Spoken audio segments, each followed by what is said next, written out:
আমাদের কাঙ্ক্ষিত ব্যক্তি হাজির হয়ে গেছে। আমরা এখানে অনেকক্ষণ যাবত ওয়েট করতেছিলাম। সেই মামা দেরি করলেন কে? বালিরটেক থেকে এই টেসলাটা ভাড়া করছি আজকে এই টেসলা দিয়ে আমরা সারা দিন ঘুরবো মানিকগঞ্জের 4টা থানা। সকাল 7টা বাজে রওনা দিয়া এখন বাজে 9:15। আমরা এখন মানিকগঞ্জে এসে পৌঁছাইছি এখানে নাস্তা পানি করার জন্য। আর রেস্টুরেন্টে যে ভিড়, মাশাআল্লাহ, রেস্টুরেন্টে ভিড়ের অভাব নেই, অনেক ভিড়। আসসালামু আলাইকুম, welcome to my new blog. আজকের ব্লগটা একটু অন্যরকম, কারণ আজকে আমরা যাচ্ছিলাম আমাদের ছোট ভাই মেহেদি হাসানের জন্য একটা মেয়ে দেখতে। আর সেই মেয়ে দেখতে আমরা যাব হচ্ছে গিয়ে সেই মানিকগঞ্জে, বহুদূর আমাদের এইখান থেকে। মোটামুটি এখন বাজে সকাল 7:30। আমরা রওনা দিছি এখন এইখান থেকে না খেয়ে, মানে কোনো রকম ঘুম থেকে উঠে দাঁত দুধ ব্রাশ কইরা গোসল কইরেই রওনা দিছি 7:30টার দিকে। আমরা মানিকগঞ্জে গিয়ে আজকে নাস্তা করব।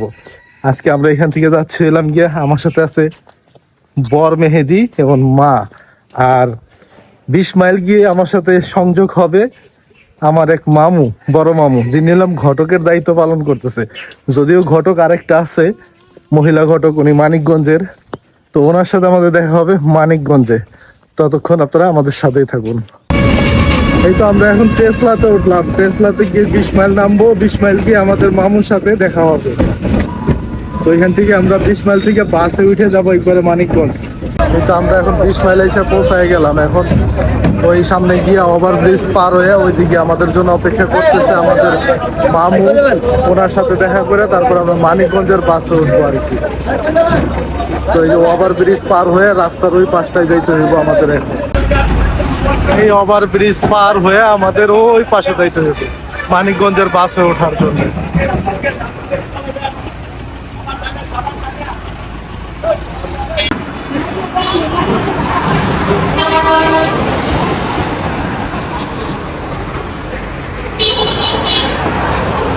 এই যে মা আর মেহেদি সামনে আছে।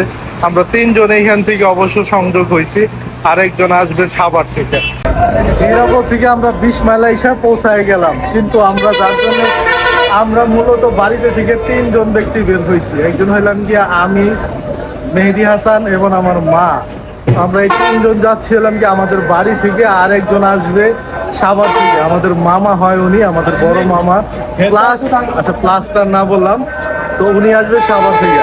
তো ওনার সাথে কথা ছিল রাত্রে যে 8টার দিকে উনি আমাদের এই 20 মাইলে এসে পৌঁছায় থাকবে। আমরা ওইখান থেকে 8টার আগেই চলে আসবো। কিন্তু দুঃখের বিষয়, আমরা 20 মাইলে এসে অলরেডি দাঁড়ায় রয়েছি, প্রায় 5-7 মিনিট হয়ে গেছে। এখনো পর্যন্ত ওনার কোনো খবর নাই। তো ওনারে ফোন দিয়েছিলাম, উনি বলছে যে উনি আসতেছে। তো উনি আসলে ওনার সাথে আমরা 20 মাইল থেকে মানিকগঞ্জের বাসে উঠা মানিকগঞ্জ যাবো ইনশাল্লাহ। আর এই মানিকগঞ্জ গিয়ে আমরা সকালবেলা ব্রেকফাস্টটা করবো, যেহেতু আমাদের এখনো নাস্তা করা হয়নি। তো মানিকগঞ্জ গিয়ে আমরা নাস্তা করবো। ততক্ষণ আপনারা আমাদের সাথেই থাকবেন। আমাদের কাঙ্ক্ষিত ব্যক্তি হাজির হয়ে গেছে। আমরা এখানে অনেকক্ষণ যাবত ওয়েট করতেছিলাম। সেই মামা দেরি করলেন কে?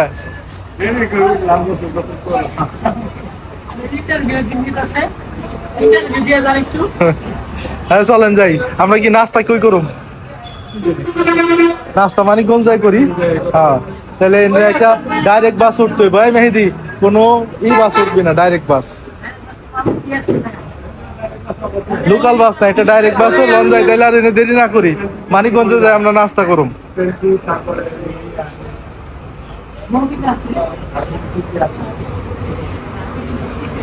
চলেন তাহলে আর এনে দেরি না করি। কি কও মা? মানিকগঞ্জে নাস্তা করুম। আমরা মানিকগঞ্জ বাস স্ট্যান্ডে চলে আসছি এখন। তো দেখা যাক, মানিকগঞ্জে আসছি। আমাদের মেহেদি হাসান আমাদের কি খাওয়ায়, কোন রেস্টুরেন্টে নিয়ে যায়। তো মেহেদি, একটা ভালো হোটেলে নিয়ে আমরা স্পেশাল খাওয়া লাগবো। মায় আছে, মামায় আছে। মানিকগঞ্জের মধ্যে নাম করা রেস্টুরেন্ট বলে রাজ রেস্তোরাঁ, রাজ হোটেল অ্যান্ড রেস্তোরাঁ।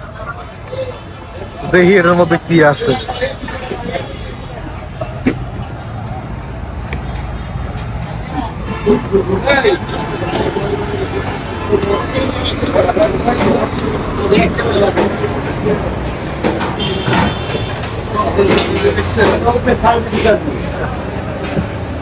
কি আছে গো ভাই এটা? হ্যাঁ, আর ওইটা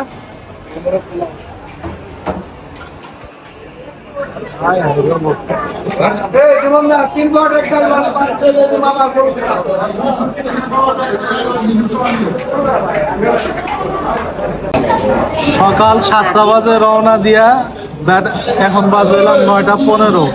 আমরা এখন মানিকগঞ্জে এসে পৌঁছাইছি। এখানে নাস্তা পানি করার জন্য একটা রেস্টুরেন্টে ঢুকছি। তো দেখি এখানে কি খাওয়া যায় এবং আমাদের মেহেদি হাসান কি খাওয়ায়। মেহেদি হাসান কি খাওয়াবি? আর রেস্টুরেন্টে যে ভিড়, মাশাআল্লাহ, রেস্টুরেন্টে ভিড়ের অভাব নেই, অনেক ভিড়। নাস্তা করে বের হইলাম আমরা রাজ হোটেল থেকে। তো আমরা বালির ট্যাগ চলে আসছি। এটা হলাম সেই বালির ট্যাগের ব্রিজ মানিকগঞ্জ থেকে। এখানে সিএনজি দিয়ে আসছি। ভিডিওটা দেখাইতে চাইছিলাম কিন্তু মোবাইলে একটা প্রবলেমের কারণে আমরা ভিডিও ধারণ করতে পারি নাই। তো বালির ট্যাগ আইসা এখানে নাইমে, এটা হচ্ছে বালির ট্যাগ ব্রিজ মানিকগঞ্জের। এটা হরিরামপুর থানা পড়ছে। তো আসছি আমরা এখানে। যে লোকের সাথে দেখা করব উনি এখনো পর্যন্ত ওনার দেখা পাই নাই, আসতেছে সম্ভবত। আসলে তারপরে ওনার সাথে আবার অন্য এক জায়গায় যাওয়া লাগবে। তো বিস্তারিত সম্ভবত এতটা দেখাইতে পারবো না, যতটুকু সম্ভব আর কি। যেহেতু একটা মেয়ে দেখতে চাইতেছি, মেয়েকে তো আর দেখানো যাবে না, মেয়ের বাড়ি ঘরও দেখানো যাবে না।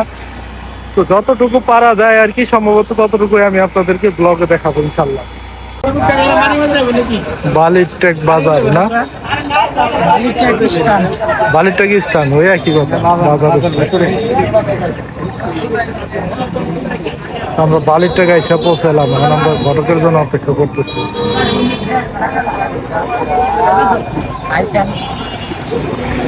এই টেসলা দিয়ে ঘুরতে ঘুরতে আমার যান শেষ হয়ে গেল। আমরা কোন জায়গা থেকে জানি, মানিকগঞ্জ বালির ট্যাগ থেকে এই টেসলাটা ভাড়া করছি আজকে এই টেসলা দিয়ে আমরা সারা দিন ঘুরবো মানিকগঞ্জের 4টা থানা, মানিকগঞ্জ জেলা 4টা থানা, 4টা থানায় ঘুরবো আমরা এই টেসলা নিয়ে। অলরেডি আমাদের 2টা থানা ঘোরা হয়ে গেছে, আর 2টা থানা বাকি আছে। ইনশাল্লাহ সবাই দোয়া করবেন আমাদের জন্য, যেন সুস্থ থাকতে পারি আমরা। কিরে এনে থেমে গেলি কে? আচ্ছা, মেহেদির হবু শ্বশুর বাড়ি।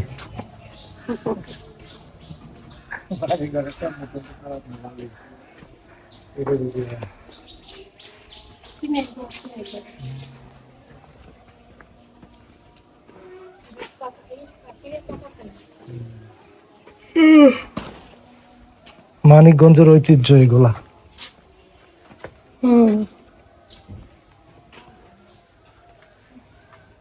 আজকে এই টেসলাই কাটানো লাগবো সারাদিন, গরিবের টেসলা।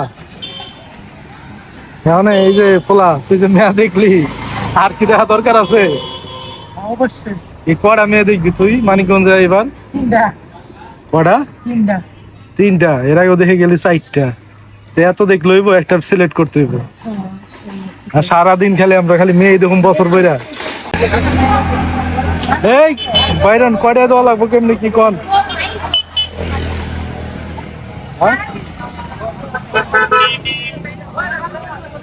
আমগো হারাটা দিন খাড়াইলেন, তো হারাটা দিন আমগুলো দৌড়াদৌড়ি করলো।